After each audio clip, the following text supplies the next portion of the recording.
I basically took the 5 tests that we always do for fertility patients and I just put it into this method. The T is for fallopian tube, the U is for uterus, S is for sperm, H is for hormones, Y is for your genetics. And then I can use my jazz hands to basically get people to hopefully listen and get this done. I'm just so tired of women being prescribed Clomid for like a year. No one's ever done an ultrasound or checked the sperm. It keeps happening. So I have to keep talking about the TUSHY method until everyone hears about it. I have to say that I am your biggest fan, probably in Canada. Love it. And I'm having a real fangirl moment because I have been in the fertility space now for about 14 years, which isn't significant, but I'd say that you were my first real source of information that I felt I could give to any patient because you were so relatable and so kind. And I felt as though you really focused on the patient as opposed to just like hard-hitting facts. And all of your advice was very logical. There was no prescription-based advice where it was like, everybody can benefit from this and everybody falls under this umbrella. And I feel like now in the age of social media, especially, there's so much, everyone should do the following. And it makes me crazy because it takes the unique aspect of care completely out of the picture. So I know as a raging fan about your TUSHY method, but I would love if you could dive in because I feel like it is such a useful acronym for. I agree. I mean, I got so sick and tired of people coming to me with a diagnosis of unexplained and no fertility test done. So I'm just like, this has got to stop. So I basically took the 5 tests that we always do for fertility patients and I just put it into this method. The T is for fallopian tubes, the U is for uterus, S is for sperm, H is for hormones, Y is for your genetics. And then I can use my jazz hands to basically get people to hopefully listen and get this done. I'm just so tired of women being prescribed Clomid for like a year. No one's ever done an ultrasound or checked the sperm. It keeps happening. So I have to keep talking about the TUSHY method until everyone hears about it. And I'm sure you hear this too, and it's so frustrating. It makes me insane when patients are prescribed either letrozole or Clomid and no one has done a sono or checked the sperm. And when you suggest checking the sperm, it's as though it's something that's like really asking for a Oh, lot, yeah. which feels insane Right. given the extraction process. Yes. So I say, look, if you're not going to give me a sperm sample, send me a selfie of your testicles and I'll take a look at how big they are and tell you what the sperm count is. I'm like, dude, you got to give me sperm. Stop being a douchebag. And they'll be like, but I got someone pregnant when I was 18. And I'm like, previous paternity does not mean current fertility. And she was probably lying to you. So just saying. I love that you have dove first into the sperm conversation because Ryan and I actually did a full episode based on the issues that I'm getting in terms of getting men to go and get specifically DNA frag. Mhm. I know it's a good first step to do those at-home sperm tests where you're doing the dipstick, but it's not sufficient. Do you find in your practice that DNA fragmentation is something that you care a lot about? A lot about. And we actually have an at-home test for that.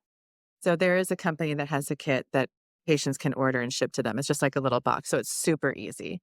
I know a lot of places it's a little bit more cumbersome with how it's done, but we're just lucky that we were able to do it. So because it's easy, it's around $350 to $450, like in that range in terms of dollars. So, it's affordable for a lot of people who are thinking about, let's say, doing IVF. And I like to do it because we want to know what our diagnosis is and see what we can do to make things even better before they go through IVF. I feel like a lot of men have white coat syndrome. And so that's the barrier is that they don't want to actually provide anything in doctor's office, I suppose, which feels strange given what their partner is going through. But Right. nonetheless, that seems to be the case. Would you say when you're doing this, the Tushy method, how big of an issue for you do you find like polyps and blocked fallopian tubes? Is it common? Is it uncommon? It's common. I mean, I think like 85% of the time a woman will not have blocked fallopian tubes. The 15% of the time she will. So that's a significant percentage of people.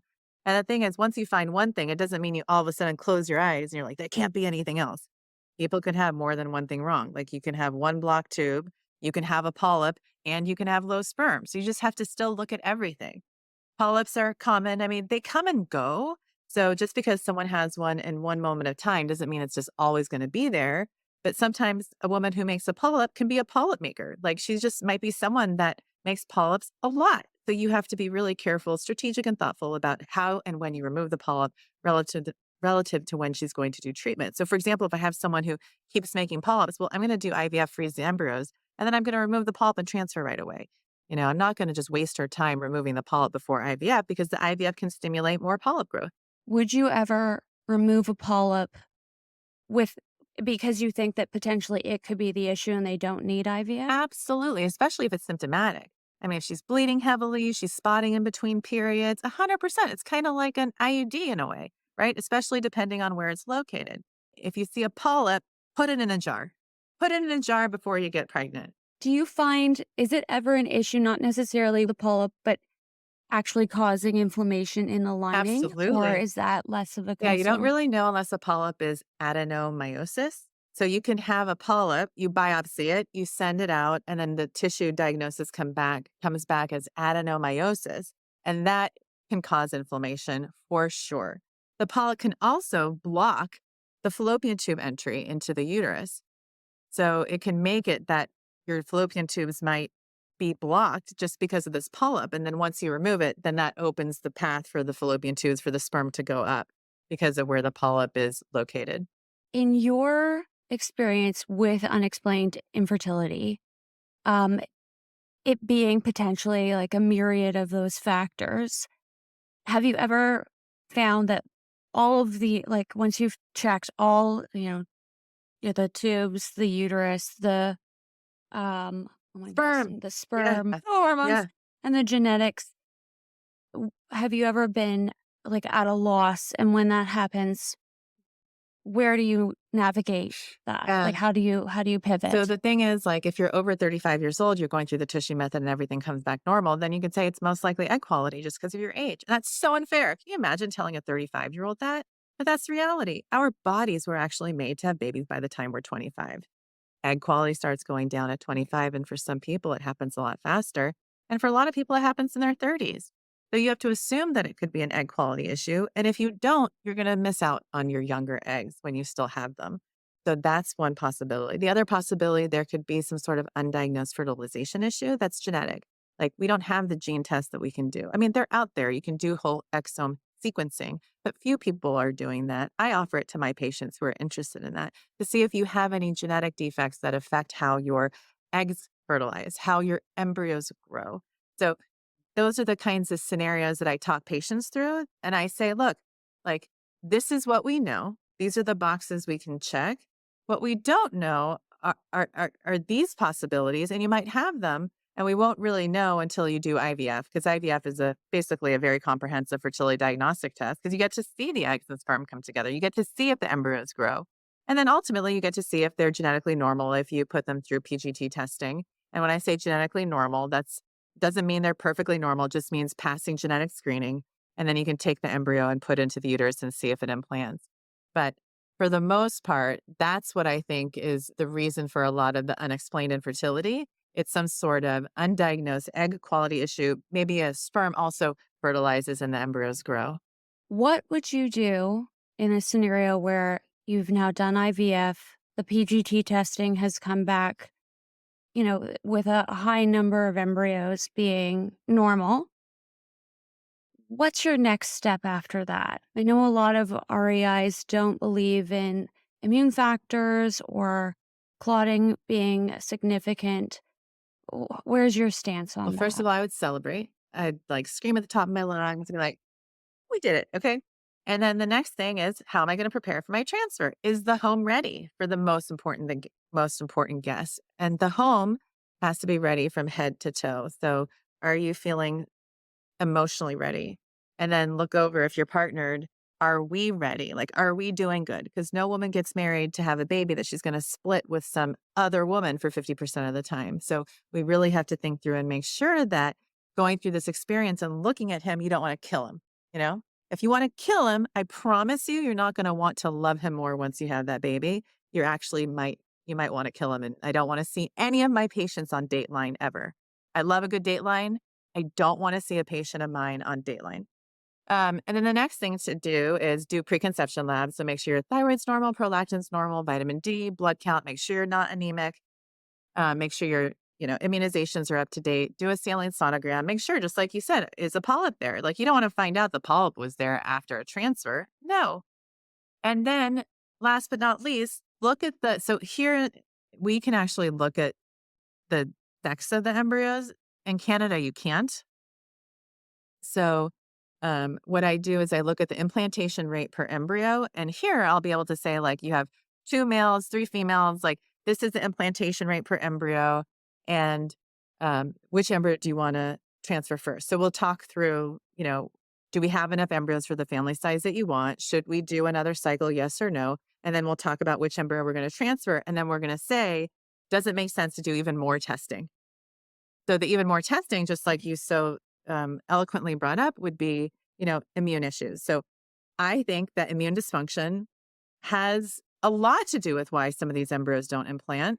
And then patients are made to feel stupid for even bringing it up. So if a patient feels like there might be an immune dysfunction, like there's something in her gut, I'm like, well, there's simple tests that we can do. Very simple. So I use the company Pregmune, PREGMUNE.com, and they'll run an immune panel for patients. And I have a reproductive immunologist that I send my patients to. I also talk to the patient about her family history, like if her mom had a lot of miscarriages, and I'll feel even like more adamant that we should do a recurrent pregnancy loss panel, even if she's never had a single miscarriage. I just feel like I would want someone to look out for me in that way. So that's why I would want to do that for the patient. And sometimes they say yes, sometimes they say no. And regardless, at least they have their options. So the other thing is I talk to patients about doing implantation testing. Implantation tests are basically tests done on the lining of the uterus to look at the microbiome, to see if there's silent endometriosis, and to look at the receptivity of the lining. I don't think everyone needs these tests, but I just want people to learn about them. And then we create a calendar together and we use a protocol that the patient likes. And I talk to her about the pros and cons of the different protocols. She chooses the one that I'll always present what I think is best for her based on what I know. And then she'll choose the one that she likes. And then we go from there and I make the calendar for her. When you were discussing the fertilization rate per embryo, what does that look like? Is that just the grading or is it something else? Yeah. So it was the implantation rate per embryo. So when you, Right, implantation yeah. rate. So embryos, I don't know if you can see the little embryos behind me. So Oh, yeah. embryos get scores, right? Just like they get scores Yes. just like a diamond, right? So a diamond will get cut, color, clarity, right? Embryos get the same thing. How expanded they are, the quality of the inner cell mass, the quality of the cells that become the trophectoderm. So I shared with my patient what those values are. And then along with that is the rate at which I think, based on the lab experience I have with this IVF lab, what the chances are that that embryo is going to implant. So that's really important information for people to have. And you find in your experience that that does correlate with success Of rate? course it Because does. I know some embryologists, they're very much saying that it's a beauty contest. So it feels like there's a lot of mixed messaging around whether the grade matters or not. And I feel like a lot of my patients are really It confused. 100% matters. Like you can't go into Tiffany's and just pick out any diamond and they're all the same price. You just can't. That's just not how it works. Same with embryos. But the thing is, an embryo that's lower quality can still be a very high quality, strong baby. Okay. Because what Yes. happens is once you thaw it, the embryo changes, it develops, it grows, it'll hatch, it'll attach, and it'll do all the things that an embryo is supposed to do. But an embryo that's really strong from the beginning has a higher chance of doing those things. An embryo that looks kind of, I don't know, it's like you just don't know until you try. I've learned lessons, over the years. I have a patient and her embryo was a really low quality embryo. And I was like, there's a chance, it's about 1% based on the quality, And now her daughter is 11 years old and we call her 1%. Cute. I love So, that. like, who would have known? But we gave her embryo a chance and you just don't know. I mean, sometimes you can see an embryo is obviously not alive, right? Like, there's no chance it's going to work. But if an embryo is alive and you can see it, then you can give it a chance and see what happens. In terms of AMH, so one of the things that I will direct patients to on your website specifically is um the tab where we're finding out our fertility potential.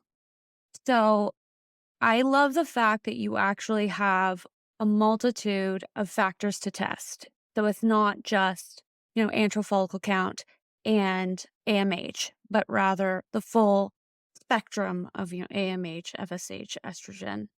And I know here in Canada, there's a lot of clinics where they're still just doing AMH. And I feel right now the algorithm of Instagram seems to be telling everybody that comes into contact with me that they are, in fact, perimenopausal, simply based off of their AMH, which makes me insane. So if you could speak to that, I would be forever in debt. Yeah, I mean, I think just doing an AMH does a disservice to a patient because it's just one snapshot in time. And I call AMH a few things: always meandering hormone and always mean hormone, right? So it comes up and down. And so, and then also it could be wrong. Like you can get one AMH, it could be 1.5, and the patient's like, oh, I'm great. I have the eggs of a 25-year-old and I'm 45. I'm like, no, that's not true. But there's a high likelihood that AMH could just be a lab error, a lab variation. There's something wrong with it. So if you get something that just doesn't seem right, if it's too low or too high or inconsistent with what you've had the year before. So if let's say last year it was 1 and all of a sudden this year is 3, one of them is wrong. So the way you know which one is wrong is you back it up with other data points like your follicle count. And the thing is you can have a high AMH and a high FSH. And that implies that maybe you have a high number of eggs, but the quality may not be very good.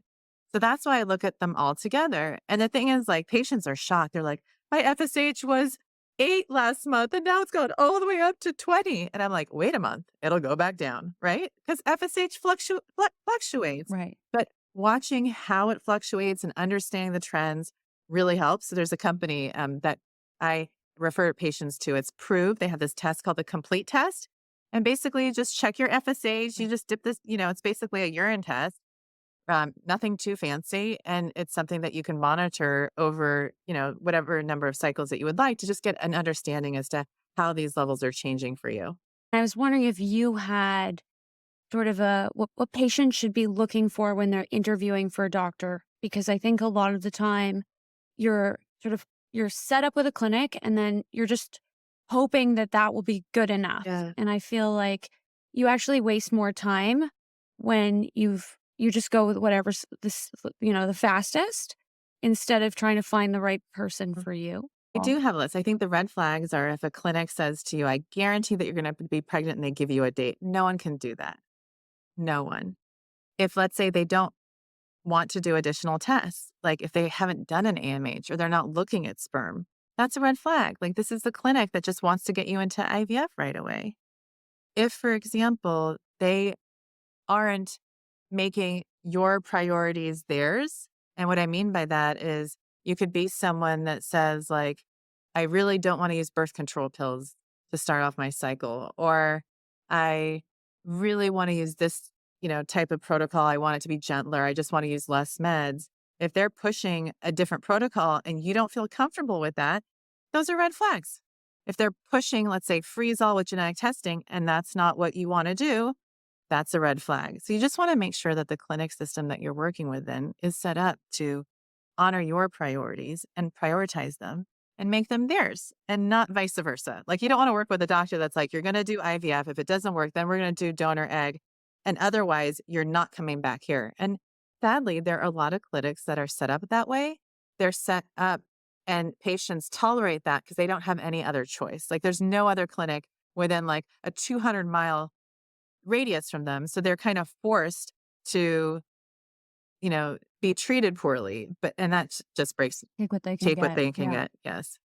I When you're approaching somebody, do you have like a method that you sort of go into a meeting with, is it sort of consistency and empathy and just being a generally decent human being? Or Yeah. So from start to finish, meaning like start of when they reach out to the practice to finish of that initial consult, I try and make sure they know how important they are to us. So we take their request to become patients as such an honor. And I have a whole list of things that I request before the first interview. So I want all their records. I want operative reports. I want to see their PGT reports. I want to see your Mira app data that you've collected for the last 5 years. Like everything I want. And I review it ahead of time. I create basically a single space typed summary of everything that you've presented to me. And then I write a summary. Plus, I give all my recommendations um, at the time of the new patient consult. So I'm reviewing the summary as I'm asking questions about things that maybe were not clear in the records, but then I'm also giving my recommendations in terms of like supplements, protocols, additional tests that they should do. And then I just wrap it up by making sure that they understand what their diagnosis is, what I think their prognosis is, and what the treatment options are that they should be considering, and the pros and cons of each. But I basically start off the consult by saying, like, I know it's been hard for you during this journey. right. What I want to know is, what do you think is wrong? Like, what have other people not listened to you about? And then they'll be like, no one is taking me seriously, and this is what I think I have. And then I'll say, like, that's exactly what I think you have. Or I'll be like, I think you're close, but I think it's something similar to that. I think it's this. So, I mean, I spend the time ahead of my new patient appointments, like already going through their records. So I'm not one of those doctors like, tell me what's going on, and waste like 30 minutes for them telling me their story. No, I've already read the story. I already know what I want to do. And I just want to make sure that they feel heard and they know what their options are. And then I set up follow-up calls afterwards just to answer any questions, review any tests that we do together. And then they'll do an ultrasound and then we'll go into treatment, or I'll support them during their treatment with another clinic if they're not doing it with me, if let's say they live out of state or out of the country. Dr. Amy, you are the gold standard. You really are. I know you've heard that before, but it's Thank true. you. Um, in terms of supplements, these aren't necessarily supplements, but I have questions about what you think about um egg quality adjuncts. So like Sison, for example, or other forms of growth Yeah. hormone, DHEA, and whether or not you think that they're useful if you suspect that egg quality is a Yeah. concern. So I think HGH is worth trying. I don't know that it's going to help everyone, but I've seen it help tremendously for some enough patients that I feel like it's worth it. So Sazin, Omnitrope, Zamactin, like I think they all basically perform the same. DHEA is a no in my book. I think it can cause side effects, oily skin, acne, changes of the voice, hair loss, and I don't see that as something that I have ever felt to be that beneficial. The things that I find to be beneficial are really good prenatal, CoQ10, NAD, and that's through True Niagen. Melatonin, I think I shared with you, resveratrol. And then if a patient might have endometriosis, I have her add NAC. And if she has PCOS, I have her add Obasitol. So that's just typically what I recommend to patients. And then, they can clearly, choose whatever brand they want and I'll support them with that. But I ask them to take it right away after we meet. And I don't think that they should be like on them for 3 months before we start treatment. I'm fine with them, starting them. And then whenever our treatment starts, it starts. I love that you've mentioned all of those supplements. I also love that on your website, you even have a little section about learning about acupuncture, and it is so accurate. And a lot of the time, the explanations of acupuncture are not. So I was wondering how you started encouraging patients to do acupuncture and whether or not that's been something that you've been doing for a while because you've anecdotally Mhm. seen it be helpful or Yeah. because of just research. Since the beginning, and it's all of the above. I mean, basically, acupuncture has been shown, I think, to tremendously, for a lot of patients, decrease nausea, decrease pain symptom, decrease bloating. So if you do those things, your physical experience as a patient will go up. Your mood will improve. For some patients, not everyone, it decreases stress. It helps them sleep better. It affects their mood in a positive way. And so if you're going through something that can feel pretty crappy, like getting hopped up on hormones and have cycles that don't work, having acupuncture as a way to support you during your cycle is great. I think people need as many cheerleaders on their squad. You need a big squad when you go through something as hard as this. So I tell patients to build their fertility team up front with a therapist, an exercise routine, an acupuncturist, and a meditation practice. And sometimes acupuncturists can do all of those things with you. I imagine you talk to your patients about all of those things. You're their therapist, you teach them about exercises they can do, meditations they can do. So I find that acupuncture and the role they play is really important. And for some patients, they don't enjoy it. They just don't. I'm like, I'm not going to acupuncture shame you. But for other patients, I'm like, if you enjoy it, do it. But if you don't enjoy it, maybe at least consider a pre and post. So, like on the day of the transfer, do a session 30 minutes before and 30 minutes after. So, with my transfer instructions, I always send a link to the acupuncture center so they can book those appointments for themselves if they would like. Do you have a preference for men's supplementation as well? Do you Yeah. incorporate Same that? thing. Conception XR, CoQ10, fish oil, vitamin D, and True Niagen. So those are the typical things that I have guys take. And of course, what are they going to do? They're going to complain. Oh, it smells gross. Oh, it's so many pills. 'Cause I had a patient who her partner didn't want to stop using Yeah. cannabis. And so she was having to do IVF because his motility wasn't going Yeah. up. And because she was more concerned about his self care, Yeah. I know. his cannabis self Yeah. It's going to care. hurt his mental state if he doesn't stop.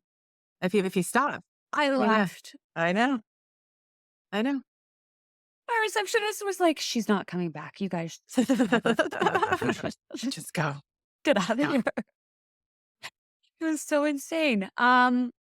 Why did you start in infertility? Like, what drew you to fertility? For me, I have this like great capacity to show people love. And it's like, people are super, they're like, how are you not burned out? I'm like, I don't know. I'm just really lucky. I'm like so blessed that like I actually like people. I actually love the world so much that I want to bring more love into it. And there's actually no better way of doing that than by helping people become parents. Like, right?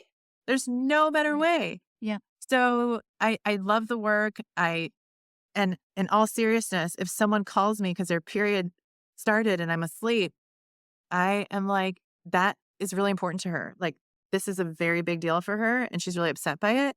I'm going to show her love. I went into this field because of my family. My grandfather was an OBGYN. My dad was an OBGYN. It's very personal. And then my mom went through miscarriages. And so when I was a young girl, I saw her go through that. And so I decided to do research um, on miscarriages at a very young age. I started when I was in college, spending my summers in Boston at the Recurrent Miscarriage Center at Harvard. And I got a scholarship to do that in my last year of college. And so I just knew that being a fertility doctor was the go to doctor for patients of miscarriages. So that's basically the story as to why I went into this. Did you find at all, like, do your patients, they must follow you as well. Do you find at all it's hard sometimes having like such a large family and then having patients who are trying for just one? For me, it's what makes me work as hard as I do. I want my patients to know that they matter even before they're mommy and their life has purpose even without being mommy. But that's easy for me to say, right? They feel like they're missing something. I wanted them to know that they're perfect the way they are. But I think having a large family is what like just makes me feel so loved. And I need that and I love it. And I just want whoever wants that big of a family, and sometimes it's through fertility treatment, to know that they're welcome here too. A lot of people are made to feel bad when they even have one child and they're told, like, you should just be happy you have one. And I tell my patients, like, I would love to help you have as many babies as you would like. That's not a sign of selfishness. It's the opposite. Having kids these days is not selfish. It's maybe you're a little crazy, and I'm just kidding. But in these times, but I would do anything for a fifth. I would love to have a fifth, but I've aged out. If I could have more kids, I would. Yes. When you're 75, having like a 20-year-old would be rough. Yeah. I mean, my 50-year-old patients. I mean, I have a very large practice of 50-year-old patients, and they look amazing. You have a large practice of 50-year-old You heard it patients. here and first. My prediction is our children are not going to have kids until they're 50. That is the new normal. It's happening already. It Amazing. is happening already in the Bay Area. Is that with their own?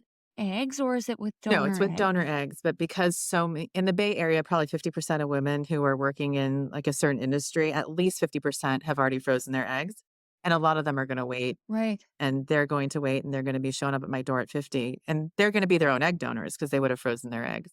Yeah, so right now I'm actually getting my first batch of patients who were freezing their eggs, in their early 20s, late 20s. But heartbreakingly, they're not having the sperm checked first. So, or they might do something, I'm assuming they're doing like motility at least.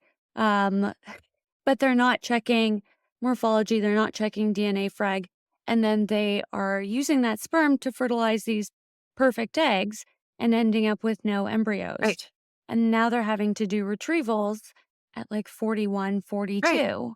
It's It's, ridiculous. This is why I throw egg freezing parties, and now I mean, I should throw egg thawing parties just to warn people, but I have an article on my website. It's called "Egg Thawing Party: What to Do Before the Big Unfreeze." It's basically like your checklist of all the things that you should look at, and it includes sperm.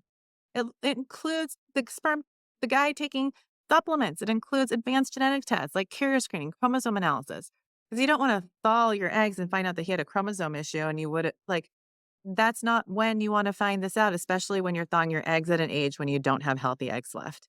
That's why I'm so picky about what we do before we thaw eggs.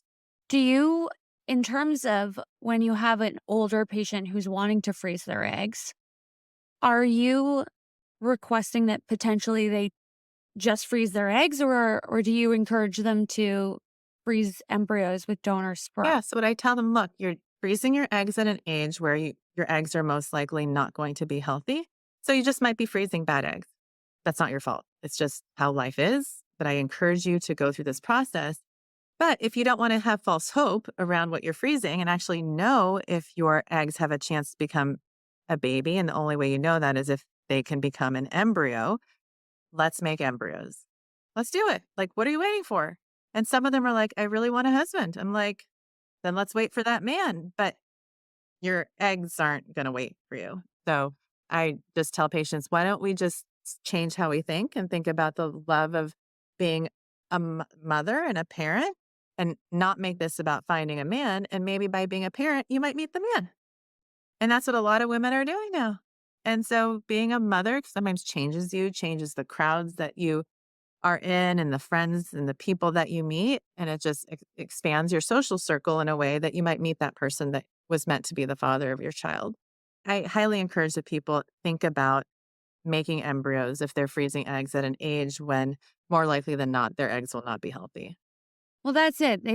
I love when you said that IVF is like a really intense diagnostic Yeah. test because I think of it the same way.